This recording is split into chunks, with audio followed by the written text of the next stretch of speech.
you a lot to think about. It has certainly given me a lot to think about. You know, I was struck by what Dr. T talked about how physicians shouldn't just treat women as potential patients, but they should treat them as people. It struck me that that's not just a powerful point about medicine, it's a powerful point about storytelling too. Because if we want every woman to have power, then we cannot just look at her and layer on the stereotypes that our societies tell us about her or her profession. Instead, we have to understand the story that she's telling us about herself and the one she wants to tell us about herself. We teach girls to shrink themselves. We say to girls, you can have ambition, but not too much. Otherwise, you would threaten the men. Those are the words of one of the greatest living storytellers, the acclaimed novelist, poet, and activist, Chimamanda Ngozi Adichie. And we are so lucky she's here today.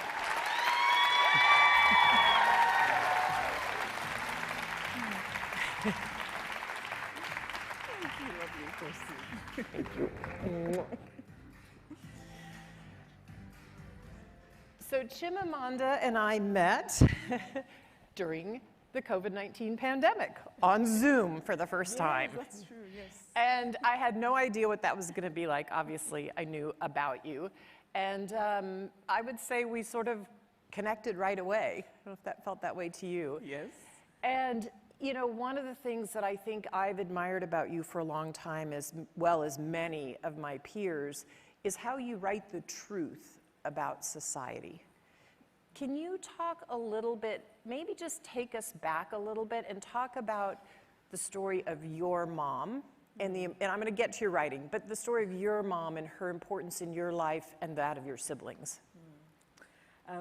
Well, first of all, it's really nice to be here. I feel quite inspired. Just listening to people, and thank you, Melinda. Melinda did not say that actually we bonded after she told me about her son, and I wanted to plot and steal him because he sounded perfect. So, no, my mother died a year and a bit ago, and it's still very strange because I still want to pick up the phone and call her all the time. I still want her opinion and her approval, which did not always come. My mother had 6 children, actually had 7 babies. She lost a baby before I was born. And she was sort of, she was very ambitious, very present as a mother, and was very matter of fact. You know, she didn't, and this is the thing I admired most about her, and which is something that I wish I had, which is the absence of anxiety about being the perfect mother. She just got along with it. She didn't stress about, you know, am I doing this right? Is my child, and she was very present, and she listened to us. And also I think I'm so grateful to her because she did not do the girls go to the kitchen, boys, nope. My brother cooks well because of my mother. She was very matter of fact about it. This is a life skill, so all of you need to have it. You know? And I think the fact that she balanced working full-time, she retired as the first woman to be head of the university's administration, which I was so proud about. She balanced that really well with being a mother. And in some ways, my mother, for me, is an example of possibility. You know?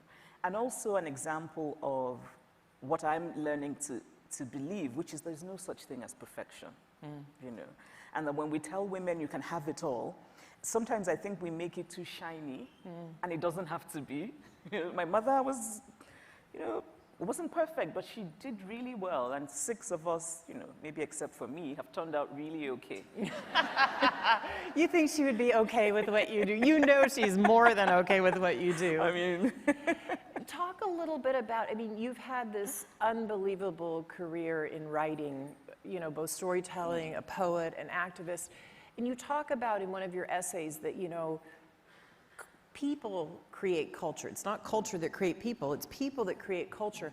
How do you think about shaping culture, knowing that we're trying to make sure women have more power? How can we do that? How do you think about it as a storyteller?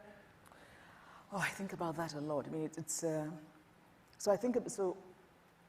growing up in Nigeria, I would often object to certain things, and often it was things that I felt diminished women.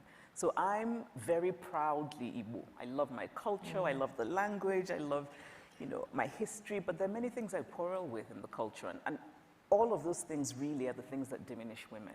And so when I would complain about them, people would say, well, it's culture. And I would think, but culture didn't fall from the sky, you know? We made it. I mean, actually what happened is men, throughout our time on earth as human beings, sort of created things that benefited them and called it culture. Right. And I think that we can, no, it's true. And I think, so I really believe in just the ability of human beings to do better. So I think we can remake things to benefit everyone. And I feel strongly about sort of seeing, like, imagining and dreaming about what's possible.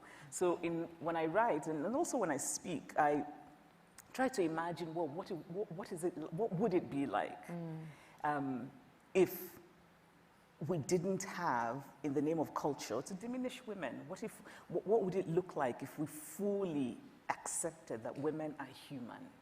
You know, I mean, it seems so basic, but actually, it feels like a lot of the world still doesn't realize that women are fully human.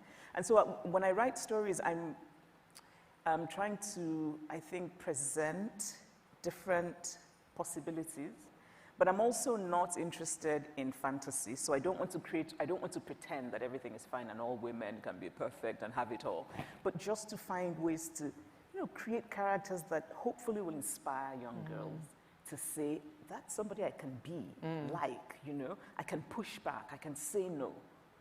And if consequences come, that's fine. I feel like we need to do that a lot more with young girls. I love that idea of showing what the possibilities could be.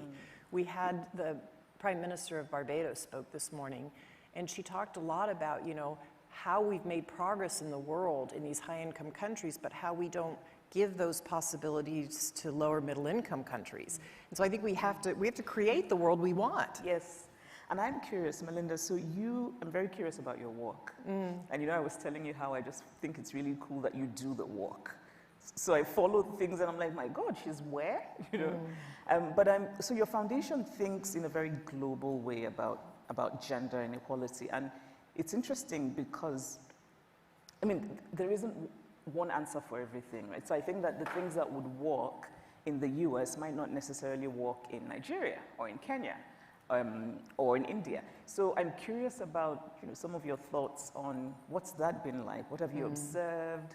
What can you teach us? Yeah, I feel like I have learned so much from being lucky enough to travel around the world and really talk to people about their lives. And I think sometimes we sit in the US and we might have a lofty goal, or at the UN we sit and we have these lofty goals. And I think, like the SDGs, absolutely the goal of gender equality. We all want to get there. But you're right, how you do it culturally is different in different places. But I was thinking about this a lot during the pandemic. Like, I was watching that, you know, we know during the pandemic that the child care piece was right in our faces for everybody who was home, right? And even for somebody who's going out and had their job as a grocery store person, you know, they still had to figure out what do they do with their child. And we saw sexual harassment and abuse in homes rise. And it was so great to see countries come out like France and have a place that women could report, which was not a traditional place. They could go to their grocery store and report harassment in their homes. Really? They could go to pharmacies. And then I heard of other countries doing the same thing, but grocery store may not be the place for a woman to go, but they said, we've got to think creatively about where do women go that they could report. So that's one example where you take an idea, but then every country has their own way of getting there. I learned, I will say, even, you know, I will have to say it's astounding. I was just back in Rwanda probably for the 6th or 7th time, but this is post-COVID. I had been pre-COVID, was my last trip. And to see that, you know, the law that got put in place right after genocide, that 30% of parliamentarians would be women, that quota was set, they're now at over 60% are women. And in my lifetime, what it has done to change the culture of the country and how men and women see women is profound. And I think that's actually something that could actually be spread to most parliaments and halls of Congresses, right? The US should take note, I think. Yes, we're not even close. Huh. That's actually really interesting. So it means then that a quota of 30% somehow made it possible, which meant that then it sort of multiplied itself. Because I think, you know, how it's really important, I think, for women to see women doing things. Definitely. Yeah, so that they know that they too can do things. Yeah, and I think it's important for boys to see women doing things and saying, oh my gosh, you know, my mom or my friend's mom can be the head of the Kigali Bank in Rwanda, or can be the head of Morgan Stanley, or, you know, that is what changes culture, is when boys and girls look up. I wrote that article about, you were referring to my son, when he turned 18, he let me write an article about how he's a feminist. And the reason I did that was I was in so much conversation with he and his male friends all during high school, and all of their moms worked and raised these boys and some girls. And they talked about the importance of seeing their mom, not just their dads, but their moms work. And I thought, oh, that's what we need, you know, all kids to see. That's true, no, absolutely. And I think that's also why I talk about how men and boys have to be part of this. But we can't, so we want equality for women and men, but women can't do it alone. Definitely not. Men have to be on board. And it's, I think, raising boys differently, of course, but also sort of trying to shake some men into getting their act together. How do we do that, Melinda? Well, I think you find, I will say, I have worked with many like-minded men who really are for women. And, you know, we set a goal at the foundation a long time ago that we would eventually get to having equality, basically at the senior management level, right? And, you know, it's taken a while, it takes a while to grow, but we have a CEO that's deeply committed to it, and he's now made sure it happens, right? And it's Mark. So it's just great when you're in concert with others, I think, who think alike, because they see the world getting better. Talk a little bit about you. I think this is a struggle that I think most women who choose to be moms, and I think it's great if you choose to be a mom or don't choose to be a mom, but most working moms at some point face the struggle of, how do I give what I think is the right amount of time to my children and the right of time to my career? Talk a little bit about your own struggle, because I had this struggle massively. Talk a little bit about your own struggle. I think it's the doomed quest to be the perfect mother, knowing that there is no such thing, but still desperately trying to be. And so I just have one. I just have one child. Can you imagine? And I'm stressed. I don't know how you manage. And she's going to be 7, and you know, she's the center of my world. And I think there's, and I really think that this is a result of female socialization. I really think so. I agree. This urge to, you know, I have to be perfect at mothering. I am entirely responsible for everything to do with her. And I happen to have a husband who's fantastic and present, but somehow I decide to sort of create this burden and carry it. And so I think she's the reason I haven't written a novel since she was born. Any fans out there, that's why. But she's promised another is coming. Blame my daughter. Because I think there's, you know, you kind of know intellectually that you can't be a perfect mother. You know, I think children just need to know they're loved. Totally. But emotionally, it's hard for me because of my female socialization to know that. Because from the time I was little, this idea of being the caregiver, of not failing, of putting myself second and having other people come first. And now it's this person that I adore. So I think I'm still trying to find that balance. But I also know that it's essential for me that I have a life that is outside of being a mother. Because I think, in fact, it makes me a better mother. You know, my writing, my doing things, and she's kind of starting to see that, you know, I have other things to do. Although I'm not sure how well she takes it. You know, so when I was coming here today, she made me a little card.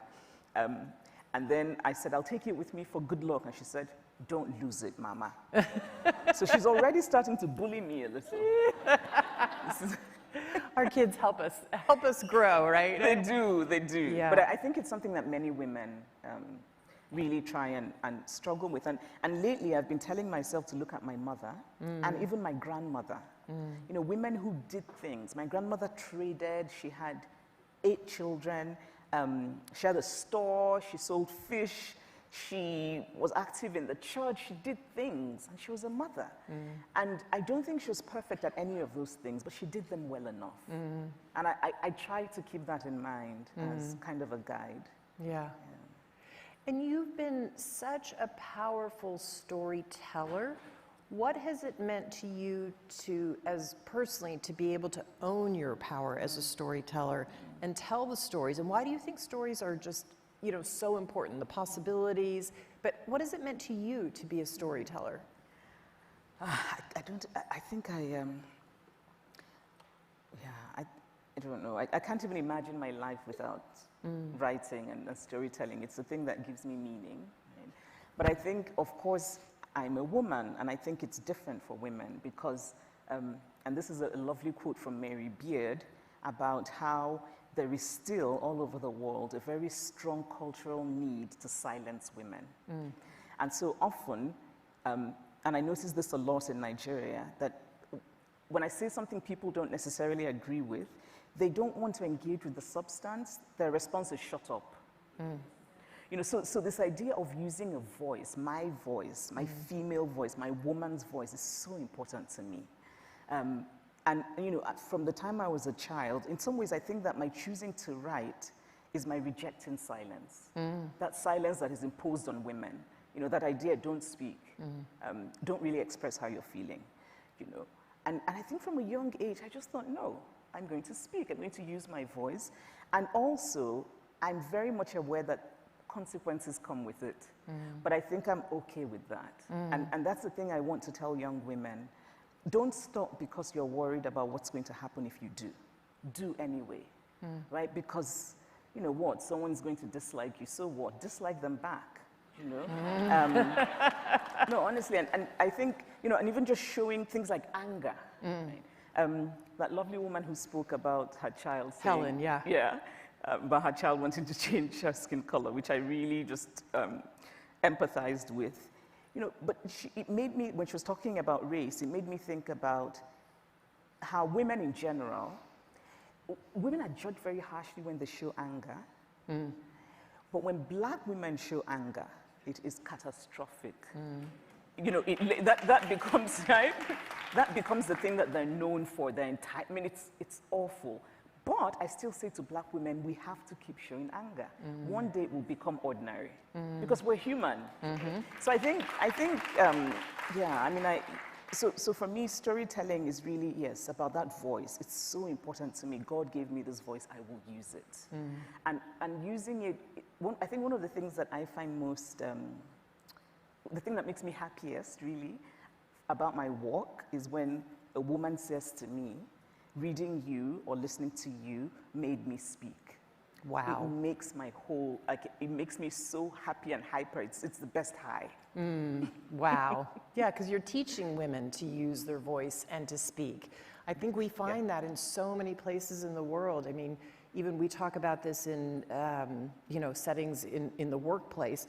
You know, a man will talk often over a woman or re-say her point, you know, and it takes all of us to say, no, no, she was speaking. No, we heard that point already, right? I mean, these feel like small things, but they do add up over time. They matter. And I think we all have to be able to speak our truth if we're really going to change society. Yeah.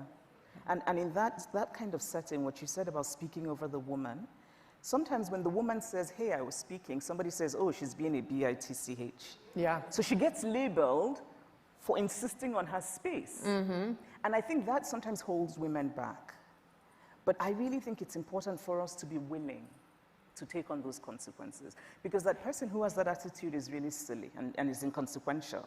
Right? If somebody thinks that a woman should be given a bad name because she speaks, then that person isn't really worth considering, right? I mean, I have a friend, a long-term friend who I've worked with for a long time, and one of the things she's always said is, why is it okay for men to get angry in society, and it's not okay for women to get angry nor to cry? Yes. Like, we're not supposed to cry if we're in the workplace. And yet, I believe male, and I have lots of males that I adore in my life, but I believe we have a full range of human emotions. Yes. And yes, we have to try and keep them in check at certain things. You don't want everybody going around yelling at each other, but sometimes anger has a role, right? It helps you change or create change, and if channeled right. So maybe that's the conclusion of our panel, which is, you know, women have voices. It's not that somebody needs to give us our voice. Yes. We have our voices, but we have to use them fully and not let anyone hold us back. That, and as we were talking about earlier in the session, you know, decision-making authority, bodily autonomy, resources at our disposal, you know, not being the ones that are just recipient of good policy, but I want women at the seats of the table making policy for women. Absolutely. So, absolutely.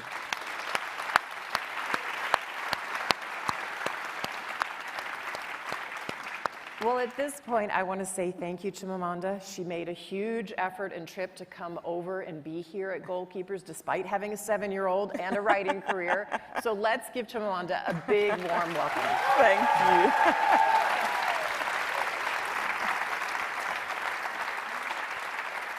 And I just want to say to all of you in the room, thank you for spending this time with us. Use your voice. Please go out. We know that gender equality comes in fits and starts, and sometimes it goes forward 3 steps and back 2 steps. It is going to take all of us if we're going to change society. So please continue this conversation outside this room. Thank you.